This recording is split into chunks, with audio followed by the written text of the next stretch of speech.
What's going on, everybody? It's so nice to see your beautiful smiling faces. Well, I can't see you guys, but I assume you guys are always smiling when I upload a new video. It's November, and you know what that means. Halloween's come and gone, Black Friday is coming up, and that means a lot of people are going to be getting cameras for the first time and getting into photography, or experienced photographers are going to be upgrading their setups, and that means a lot of people are going to be looking into what lens they should get. So in today's episode, I'm going to be talking to you guys about why I think this bad boy, the Canon EFM 22mm f2, is the one lens you need. If you're new to the channel, my name is Nate. I normally do US, UK cultural videos as well as travel themed content. So if you're into traveling, learning about different people, places, and things, consider subscribing to the channel for more. If you're a returning subscriber, thank you so much for being subscribed. I really appreciate it. We just hit 630 subscribers, so we're well on our way to my goal of 1,000 by the end of the year. I really appreciate all of you guys. With that being said, like I said before, today's video is going to be a bit different because we're going to be talking about lenses, just because of the sheer amount of gear related questions that I've been getting on Instagram, which, by the way, if you're not following me on Instagram, what are you doing?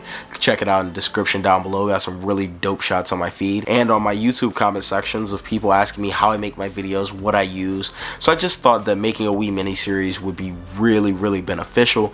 And like I said, we're going to be starting off with the Canon EFM 22 f2 lens, which, disclaimer, can only be used on M series cameras for Canon. So if you don't have an M series, you can't use this particular lens. However, of course, there's going to be third-party versions for whatever camera line you have, and there's going to be alternatives, and I'll be putting those down in the description too, so don't feel left out if you don't have an M series camera. So a little bit of background information on this. I actually picked it up a few weeks ago when I was at Best Buy for my birthday, which, by the way, if you've not seen my birthday vlog, you could check that out in the annotation up above. And I'd actually gone in there to get a wide angle lens, i.e. the 11-22 EFM or the 10-18. And somehow I came out with this lens. I don't know how. I guess I got stuck with the Best Buy sales representative in the country because he was convincing enough to get me to shell out an extra $100, which, for anybody who knows me, I hate spending money. But a few weeks after shooting with this bad boy, and I don't regret it at all. I mean, it has taken some of the best images that I've ever seen, even out of like L series lenses. It competes for such a small lens. Just putting it up so you guys can see it, most of it is really the focus ring. Like, most of the lens is the focus ring, and then when you add in the metal mount back there, which is really good quality, by the way, that's like 54% of the lens. That's lens mount and focus ring. Such a small front element as well. But yeah, despite its size, it produces amazing image quality. So today I'm going to be going over the specs of it. I'm going to be showing you guys some samples. I'm going to be telling you why I think it's the one lens that every photographer needs to have, no matter what your experience level is. So of course, it's a prime lens, which, for those of you who are new to photography, means that it has a fixed focal length, so you can't zoom in. It's stuck at 22mm. If you're new to photography, you may be wondering, like, if you got the M50 for Christmas or for whatever you got, you might be saying, well, I have a lens that is already 15-45, so it comes with 22mm built in. Why would I want a fixed length lens at 22mm?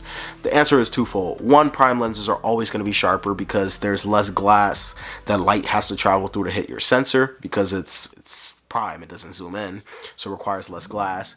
And then two, they're also normally going to be faster because of the fact they require less glass to make, so you can make them pretty fast. So this is f2, fast, meaning that you can have a higher shutter speed, faster shutter speed, and open it up all the way to f2 because it lets in more light, so you'll still get sharp images at a fast shutter speed. So that means it's good for like people moving, you know, sports photography, things like that. And so that's why you would want to go with a prime lens.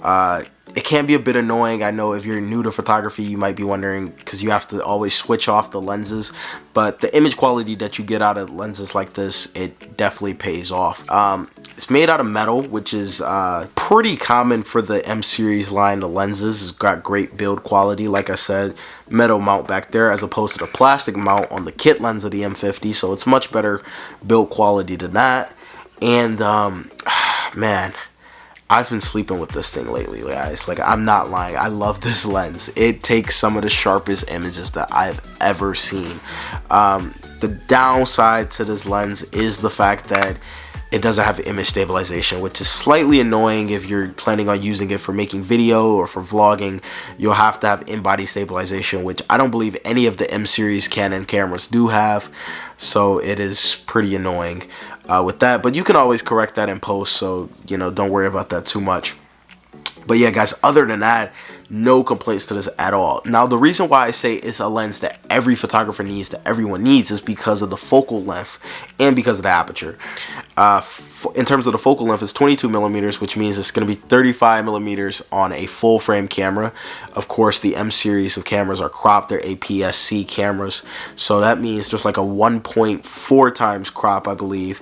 So basically multiply 22 by that and you get about 35 millimeters, which is what this is equivalent to in a full frame, which is pretty dang good for just general purpose photography. Like, you can keep this lens on and just walk around and you'll be able to really take a picture of anything and get good quality with it, except like very far away objects, which you would need a telephoto lens for. But for day-to-day use, this is going to be the one lens that you're going to want to go to. I know for sure it's been mine. It rarely comes off my camera, and when it does, it's sleeping next to me, like I said before, just because of the image quality that it produces. And yeah, I don't see anything replacing it anytime soon. I know a lot of people talk about the Nifty 50, which, don't get me wrong, it's, even though it's one of Canon's cheapest lenses, it's one of Canon's best as well, probably the second best after the 70-200. But this lens, in my opinion, deserves to be up in that discussion as well. Unfortunately, the only downside is that you can only use it on M series cameras, so a lot of Canon users who have the higher end cameras can't use this particular one. But its low profile combined with its image quality, combined with its sharpness, combined with its build quality, it just makes me say that this is a lens that everyone needs to have. I don't think you'll be disappointed. It's about 240 bucks right now. And of course, lenses always hold their value, so even if you upgrade from an M series camera, you'll of course just be able to sell it later on and get most of your money back, assuming you're not a klutz and mess it up too bad. But yeah, guys, that pretty much wraps it up for the day. I was just really excited about this lens and had to make a video about it.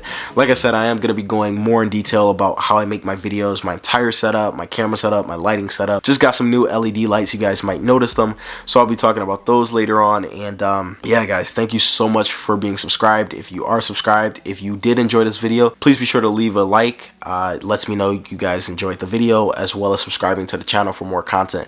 We really appreciate it. Yeah, lastly, if you're an American, I hope you got out and voted on Tuesday. It was, of course, midterm elections here in the States. I got out and voted. I hope you guys all made your voices heard as well. It was also the 6th anniversary of my dad's death, which is why I didn't make a YouTube video this week. I was busy dealing with that, as well as preparing for my GRE for graduate programs and then looking at jobs back in the UK. So it's been really hectic. But with my new studio setup, I am excited to pump out more videos per week for you guys, and I really can't wait for you guys to see what I have planned for the channel. So once again, if you did enjoy the video, please be sure to drop a like and subscribe, and I will see you guys the next time.